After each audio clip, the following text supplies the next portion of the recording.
Hello दोस्तों, आप सभी का मेरे चैनल पे बहुत-बहुत स्वागत है। आज हम डिस्कस करने वाले हैं हायर एजुकेशन सिस्टम, जो कि यूजीसी नेट और सीजी सेट के पेपर 1 का मोस्ट इम्पोर्टेंट टॉपिक है। यहाँ से क्वेश्चन हर साल आते हैं, यहाँ से मिनिमम हर साल 5 क्वेश्चंस आते हैं। तो हम डिस्कस करेंगे कि उन सभी टॉपिक्स पर जहाँ जो जिससे ये 5 क्वेश्चंस हमारे पूरे कंप्लीटली कवर हो जाएँ। तो चलिए स्टार्ट करते हैं। यहाँ हम डिस्कस करेंगे जो भारत में प्राचीन शिक्षा थी, वहाँ से लेकर प्राचीन शिक्षा स्वतंत्रता से पहले शिक्षा से लेकर के वर्तमान शिक्षा जो नए एजुकेशन पॉलिसी है वहाँ तक डिस्कस करेंगे। तो चलिए स्टार्ट करते हैं। शिक्षा बेसिक सबसे पहले हम कुछ बेसिक्स से स्टार्ट करते हैं कि शिक्षा क्या है। डॉक्टर एस राधाकृष्णन ने कहा कि शिक्षा का उद्देश्य इस प्रकार होना चाहिए कि शिक्षा को मनुष्य और समाज का निर्माण करना चाहिए, ऐसा कहते हैं डॉक्टर एस राधाकृष्णन सर। तथा महाभारत में कहा गया है कि नास्ति विद्या समम चक्षु नास्ति सत्य समम तपः। इसका अर्थ है कि विद्या के समान नेत्र और सत्य के समान तप कुछ भी नहीं है। और सुभाषित रत्न संदेह में शिक्षा ज्ञान को मनुष्य का तीसरा क्षेत्र बनाया गया है। जो ज्ञान कहाँ से प्राप्त होती है? शिक्षा से प्राप्त होती है, उसे मनुष्य का तीसरा क्षेत्र बताया गया है। शिक्षा जो है मनुष्य के जीवन में आजीवन चलने वाली प्रक्रिया है। मतलब मनुष्य जन्म से लेकर शिक्षा ग्रहण स्टार्ट करता है और मृत्यु तक वह कुछ न कुछ सीखता है। उन सभी को मिला करके शिक्षा को एक आजीवन चलने वाली प्रक्रिया बताया गया है। जो हमारे प्राचीन काल में जो जो ज्ञान वेदों से प्राप्त होते थे, जो कि उच्चतर और आध्यात्मिक होते थे, उन्हें परा कहा जाता था। और तथा जो ज्ञान जीवन से प्राप्त होते थे, उन्हें अपरा कहा जाता था। प्राचीन काल में जो छात्र हैं, वे गुरु के पास उनके आश्रम में रह करके शिक्षा ग्रहण करते थे। जो छात्र थे उन्हें एक उपनयन संस्कार के द्वारा जो 8 से 12 वर्ष के बीच में होती थी, इसी के द्वारा गुरु के आश्रम में वह प्रवेश करते थे और जो छात्र थे उनको अंतेवासी कहा जाता था। शिक्षा के दौरान जो छात्र हैं वह ब्रह्मचारिणी जीवन व्यतीत करते थे तथा शिक्षा प्राप्त होने के बाद में ब्रह्मचारिणी जीवन के बाद में वह गृहस्थ जीवन के लिए तैयार होते थे। और अभी जैसे पोस्ट ग्रेजुएशन, ग्रेजुएशन की डिग्रियाँ दी जाती थी, उसी प्रकार से जो प्राचीन शिक्षा थी, उसमें भी डिग्रियाँ दी जाती थी। उसमें जो डिग्री इस प्रकार थी, इसके लिए कोई प्रमाण पत्र नहीं दिया जाता था, लेकिन उसको नाम के सामने इस प्रकार से कहा जाता था कि अगर कोई छात्र जो है 12 वर्षीय पाठ्यक्रम या फिर एक वेद का ज्ञान प्राप्त कर लेता है, तो उसे स्नातक कहा जाता था। और अगर वह 24 वर्षीय और 2 वेदों के ज्ञान प्राप्त कर लेता था, तो उसे वसु कहा जाता था। और अगर वह 36 वर्षीय 3 वेदों का ज्ञान प्राप्त कर लेता था, तो उसे रुद्र कहा जाता था। और अगर वह 48 वर्षीय या 4 वेद का ज्ञान प्राप्त कर लेता था, तो उसे आदित्य कहा जाता था। और इसमें आदित्य जो है सबसे बड़ी उपाधि थी, क्योंकि इसमें 48 वर्षीय वह 4 वेदों का ज्ञाता भी कहा जाता था। और तैत्तिरीय उपनिषद में जो प्राचीन काल के छात्र थे, उनके कर्तव्य इस प्रकार बताए गए हैं कि सत्य बोलना, धर्म का आचरण करना और अपने परिश्रम में आलस्य मत करना, यह छात्र के कर्तव्य बताए गए हैं तैत्तिरीय उपनिषद में। और जो प्राचीन काल में शिक्षा थी, उसमें उसके पाठ्यक्रम में 4 वेद शामिल थे, 6 वेदांग, शिक्षा, व्याकरण, छंद, कल्प, निरुक्त, ज्योतिष शामिल थे और 64 और 14 विधाएँ, जिसमें 4 वेद, 6 वेदांग, धर्मशास्त्र, पुराण, मीमांसा तथा तर्क सम्मिलित थे और 18 शिल्प सम्मिलित थे, 64 कलाएँ सम्मिलित थी। जो ऐसा विष्णु पुराण में कहा जाता था है कि जो कृष्ण और बलराम हैं, उन्होंने संदीपनी के आश्रम में रह करके शिक्षा ग्रहण की। और जो गुप्त मौर्य हैं, उन्होंने तक्षशिला के आचार्य चाणक्य के पास रहकर शिक्षा ग्रहण की। जो प्राचीन काल में शिक्षा के निवास थे, वह आश्रम होता था, विद्यापीठ होते थे और मठ होते थे। जो विद्यापीठ है वह श्री शंकरा ने श्रृंगेरी, कांची, द्वारका, पुरी, बद्री में बहुत सारे विद्यापीठ का निर्माण किया है, जो कि आज भी शिक्षा विद्यापीठ के जो है कि आज भी स्थित हैं। और एजुकेशन सब अब हम मूव करते हैं भारत के एजुकेशन की ओर। जो जो एजुकेशन शब्द है वह लैटिन शब्द एडुकेटम से बना है, जिसका अर्थ होता है कि आंतरिक को बाहर लाना। स्वामी विवेकानंद जी ने शिक्षा का उद्देश्य इस प्रकार बताया है कि शिक्षा को मनुष्य के चरित्र का निर्माण करना चाहिए, बुद्धि का विकास करना चाहिए और योग्यता का विकास करना चाहिए। अब हम मूव करते हैं हायर एजुकेशन सिस्टम्स के विकास की ओर। हम स्वतंत्रता से पहले से लेकर के स्वतंत्रता के बाद के विकास एक-एक सन के द्वारा याद करेंगे। तो आप सभी जो सन हैं उनको याद रखिएगा, उस सन में क्या-क्या हुआ उन सभी को याद रखिएगा। सबसे पहले हम आते हैं 19वीं शताब्दी के प्रारंभ में 19वीं शताब्दी के प्रारंभ में 1854 में वुड घोषणा पत्र, जो अंग्रेज अधिकारी थे वुड, उन्होंने अपने घोषणा पत्र में भारतीय शिक्षा के प्रणाली की नींव रखी, जो कि आज भी भारत में आधुनिक शिक्षा प्रणाली में भी वह नींव शामिल है, जिसमें प्राथमिक, मिडिल, हाई स्कूल, कॉलेज और विश्वविद्यालय की शिक्षा सम्मिलित की गई थी। इस वुड के घोषणा पत्र 1854 के द्वारा भारत में 3 विश्वविद्यालय बनाए गए। 1857 में 3 विश्वविद्यालय बनाए गए, जिसमें Bombay university, Madras university, Calcutta university सम्मिलित हैं। और 1857 में ही भारत में इलाहाबाद यूनिवर्सिटी भी बनाई गई। 1857 में ही इलाहाबाद यूनिवर्सिटी भी बनाई गई। उसके बाद 1882 में इंडियन एजुकेशन कमीशन, जिसे हंटर कमीशन के नाम से जाना जाता है, का निर्माण किया गया, जो कि भारत में पहली कमीशन थी। भारत की दूसरी कमीशन थी। दूसरी कमीशन क्या थी? भारत की जो दूसरी शिक्षा के क्षेत्र में दूसरी कमीशन थी, वह 1882 में बनाई गई, जो कि इंडियन एजुकेशन कमीशन या फिर हंटर कमीशन के नाम से जाना जाता है। उसके बाद 1902 में तीसरी कमीशन आई, जिसे रिले कमीशन कहा जाता था, वह 1902 में आई, जो कि शिक्षा के रिलेटेड कमीशन थी। इस प्रकार से स्वतंत्रता से पहले भारत में 3 कमीशन बन चुके थे। उसके बाद में भारत को स्वतंत्रता प्राप्त 1947 में भारत को स्वतंत्रता प्राप्त हुई। उसके बाद 1948 में जो inter university board of education था, जिसमें 1925 में भारत, श्रीलंका और नेपाल को जोड़ करके inter university board of education बनाया गया था, जो कि नेशनल लेवल पर सभी यूनिवर्सिटी को रिलेट करता था। और central board of advisory board of education बना था। इन दोनों की सलाह में 4 नवंबर 1948 को भारत की शिक्षा के लिए अखिल भारतीय विश्वविद्यालय शिक्षा आयोग का गठन किया गया, जो कि चौथे कमीशन थे, और इसके अध्यक्ष राधाकृष्णन को बनाया गया था। और इन्हीं के नाम पर इसको कमीशन को राधाकृष्णन कमीशन के भी नाम से भी जाना जाता है, जो कि भारत का पहला स्वतंत्रता के बाद पहला एजुकेशन कमीशन था, जो कि 4 नवंबर 1948 में बना। इसके अध्यक्ष राधाकृष्णन थे। इन्हीं के नाम पर इन्हें राधाकृष्णन कमीशन के भी नाम से जाना जाता है। और इस कमीशन को अखिल भारतीय विश्वविद्यालय शिक्षा आयोग के भी नाम से भी जाना जाता है, जो कि inter university board of education और central advisory board of education के सलाह पर बना था। इस कमीशन का मुख्य उद्देश्य था कि जो भारत में शिक्षा व्यवस्था है उस पर रिपोर्ट तैयार करना और उसे इम्प्रूव करने के लिए अपने सजेशंस देना। इस कमीशन ने 1 वर्ष के अंदर में ही 25 अगस्त 1949 को अपना प्रतिवेदन भारत सरकार को प्रेषित कर दिया। और इस प्रतिवेदन में कहा गया कि जो कॉलेजों हैं उसमें 18 hour teaching period in 1 week, 1 सप्ताह में 18 घंटे से ज़्यादा की टीचिंग पीरियड प्राध्यापक को नहीं देनी चाहिए, और 60 वर्ष की अवधि में उसे रिटायर दे देना चाहिए। और यूनिवर्सिटी में 3000 और कॉलेजों में 1500 से ज़्यादा स्टूडेंट नहीं होने चाहिए। परीक्षाओं को छोड़कर 180 दिन का टीचिंग कॉलेजों में होना चाहिए। और डिग्री में अगर छात्र 40% से 55% की ओर 55% तक पाता है तो उसे 3rd ग्रेड, और अगर वह 55 से 70 के बीच में पाता है तो उसे 2nd ग्रेड, और 70 से ऊपर पाता है तो उसे 1st ग्रेड देना चाहिए। ग्रेजुएशन 3 वर्ष का होना चाहिए, पोस्ट ग्रेजुएशन 2 वर्ष का होना चाहिए, तथा ऑनर्स ग्रेजुएशन के बाद पोस्ट ग्रेजुएशन 1 साल का होना चाहिए। और पोस्ट ग्रेजुएशन में एडमिशन के लिए उसे एग्ज़ाम्स देना होगा।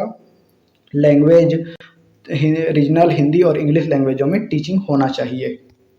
उसके बाद में 1948 के राधाकृष्णन कमीशन अखिल भारतीय विश्वविद्यालय शिक्षा आयोग के बाद में भारत का 5वां कमीशन आया, जिसे सेकेंडरी एजुकेशन कमीशन के नाम से भी जाना जाता है।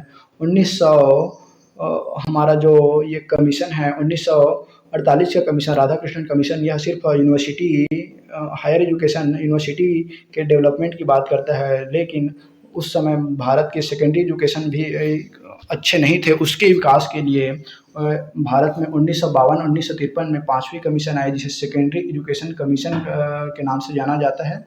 इसे मुदालियर कमीशन भी कहते हैं। इसका मुख्य उद्देश्य था कि भारत में जो सेकेंडरी एजुकेशन है, मतलब 12th तक की एजुकेशन है, उसको इम्प्रूव करना। इस 1952-53 के बाद में 1956 में भारत में विश्वविद्यालय अनुदान आयोग यूजीसी, जिसे जो कि अभी वर्तमान में भी यूनिवर्सिटी का कंट्रोलर है, उसका निर्माण किया गया था। 1956 में विश्वविद्यालय अनुदान आयोग यूजीसी का निर्माण किया गया था और इसके अंतर्गत 11 मेंबर शामिल किए गए थे। उसके बाद 1958 में भारत के जो ग्रामीण यूनिवर्सिटी है, उनके डेवलपमेंट के लिए रूरल हायर एजुकेशन सिस्टम्स बनाए गए। आप सभी ये सन और जो कमीशन है, जो सिस्टम्स या फिर कमीशन है, उसको याद रखिएगा, लाइन से याद रखिएगा, तो आपकी आसानी होगी कि कौन सा कमीशन कब आया। उसके बाद 14 जुलाई 1964 को यूजीसी यूनिवर्सिटी ग्रांट कमीशन के जो हेड थे डॉक्टर डी.एस. कोठारी, उन्हीं के नाम पर भारत में छठवां एजुकेशन कमीशन आया, जिसे 1964-66 का एजुकेशन कमीशन कहा जाता है। और इसी को जो कि यूजीसी के हेड डी.एस. कोठारी की अध्यक्षता में बना, इसी के नाम पर इन्हें कोठारी कमीशन के भी कहा जाता है, या फिर शिक्षा आयोग के नाम से भी जाना जाता है। शिक्षा आयोग 1964-66 के नाम से भी जाना जाता है, कोठारी कमीशन। इस कोठारी कमीशन ने भारत के शिक्षा के लगभग सभी क्षेत्रों पर बात की। इस कमीशन का उद्देश्य था कि भारत में शिक्षा को कैसे बढ़ाया जाए, उसके लिए प्रतिवेदन तैयार करना। इसने 29 जून 1966 को अपना प्रतिवेदन भारत सरकार, जब भारत के शिक्षा मंत्री एम.सी. छगला थे, उनको अपना प्रतिवेदन प्रेषित किया, जो 29 जून 1966 को। इसमें शिक्षा एवं राष्ट्रीय प्रगति पर बात किया गया। इसमें 700 पेजों का प्रतिवेदन दिया गया, जिसमें भारत के शिक्षा के लगभग सभी क्षेत्रों पर बात की गई। इसमें कहा गया कि भारत की जीडीपी का 6% शिक्षा को देना चाहिए और मदर टंग में प्राइमरी शिक्षण होना चाहिए। नियर बाई स्कूल, मतलब छात्र के घर के पास ही स्कूल होनी चाहिए। ह्यूमन डेवलपमेंट होना चाहिए और जो शिक्षण संस्थानों में एडमिशन है, उसके लिए सेंट्रल लेवल पर एग्ज़ाम्स, आईआईटी, जेईई एग्ज़ाम्स होना चाहिए। इन सभी पर बात करता है हमारा कोठारी कमीशन। अगर आपको एग्ज़ाम में क्वेश्चन आता है कि ये बात किस कमीशन में कहा गई, तो मोस्ट ऑफ द ऑप्शन होंगे आपका कोठारी कमीशन में ही सभी शिक्षा के लगभग सभी क्षेत्रों पर बात किया गया था। इसमें 700 पेज का प्रतिवेदन दिया गया था। कोठारी कमीशन के बाद में 1968 में हमारा जो पहला नेशनल एजुकेशन पॉलिसी है, नेशनल पॉलिसी ऑन एजुकेशन है, वह हमारा आता है 1966 में। 1966 में हमारा नेशनल लेवल पर एजुकेशन पॉलिसी बनी और इसमें कहा गया, यह कोठारी कमीशन के रिकमेंडेशन पर बनाया गया था। इसमें 3 लैंग्वेज फार्मूला पर बात किया गया। ये आपका इम्पोर्टेंट है कि 3 लैंग्वेज फार्मूला पर किस एजुकेशन कमीशन में बात किया गया। तो हमारा फर्स्ट नेशनल एजुकेशन पॉलिसी पर बात किया गया, जो कि 1968 में इंट्रोड्यूस किया गया। उसके बाद 1969 में यूजीसी ने 2 कमीशंस का इंट्रोड्यूस किया, जिसमें पहले कमीशन में यूनिवर्सिटी में किस प्रकार के नियम कानून व्यवस्था होनी चाहिए और कॉलेजों में किस प्रकार की नियम कानून व्यवस्था होनी चाहिए, उस पर बात किया गया। यूनिवर्सिटी में नियम कानून बनाने के लिए यूजीसी ने डॉक्टर बी.पी. गजेंद्र गढ़कर, जो कि मुंबई यूनिवर्सिटी के चांसलर थे, उनको नियुक्त किया।